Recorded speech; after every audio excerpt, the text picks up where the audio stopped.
భగవద్గీత వల్ల మన బతుకులు బాగుపడలే. రంజాన్ వల్ల ఈ దేశంలో ఉన్నటువంటి ముస్లింల యొక్క తలరాతలు మార్చలే. వీళ్ళందరి తలరాతలు మార్చింది భారత రాజ్యాంగం. అటువంటి మహనీయుడి విగ్రహాన్ని భారత్ మాతాకి జై. జై శ్రీరామ్.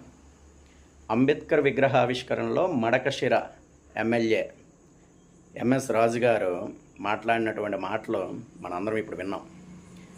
భగవద్గీత వల్ల బ్రతుకులు మారడం లేదు అనేసి. నిజమే. మీరు ఒక ఎమ్మెల్యే, మీరు ప్రజా పరిపాలన భగవద్గీతని ఆధారంగా చేసుకొని మీరు నడుపుతున్నారా? మారడం లేదనడానికి కారణం ఏదైనా? మీరు చేస్తున్నటువంటి అత్యంత తప్పు ఏంటనంటే, మీరు అంబేద్కర్ విగ్రహావిష్కరణకి వెళ్ళేటప్పుడు రాజ్యాంగం గురించి చాలా గొప్పగా చెప్పండి, అది అందరికీ తెలియాలి, అదొక అద్భుతమైనటువంటిది. కానీ అక్కడ రాజ్యాంగం గురించి చెబుతూ వేరొక ధర్మాన్ని కించపరిచేటట్టుగా మాట్లాడారు.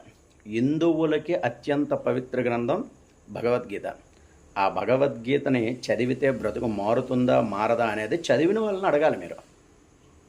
అంతేగాని ఏదో స్టేజ్ మీద ఎక్కి అందరి మధ్య మీరు రాజ్యాంగపరంగా మీరు మాట్లాడలేదు, ఒక ధర్మాన్ని కించపరిచేటట్టుగా మాట్లాడారు. తక్షణమే మీరు మా హిందూ సమాజానికి బహిరంగంగా క్షమాపణలు చెప్పాలి.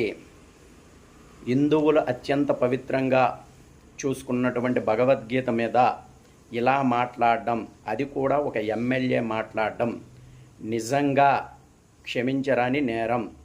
తక్షణమే మీరు హిందూ సమాజానికి బహిరంగంగా క్షమాపణ చెప్పాలి, చెప్పి తీరాలి. జై శ్రీరామ్. భారత్ మాతాకి జై.